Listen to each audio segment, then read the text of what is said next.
لنفترض أني عشت 50 عاما من حياتي ولم أترك أي أثر أو تأثير يذكر لا للوطن ولا للدولة ولا للأمة ولا للشعب، ولكن لنفترض أني عشت 5 سنوات فقط، وخلال هذه السنوات القليلة أحدثت تأثيرا يمتد ل50 عاما قادمة، فهل يمكن اعتبار طول العمر بحد ذاته نجاحا؟ Suppose I lived for 50 long years and I created no impact whatsoever, not for my country, for the state, for the Ummah, or for the entire nation. But imagine I only lived for 5 years and through that short time, an impact for the next 50 years was created. Then can you truly say that living a long life is success?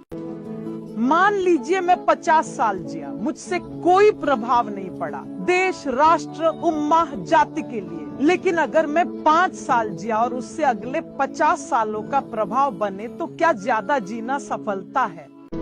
আগামী 50 বছর বাঁচলাম, কোন impact তৈরি হলো না আমারে দিয়ে, দেশের জন্য, রাষ্ট্রের জন্য, উম্মার জন্য, জাতির জন্য।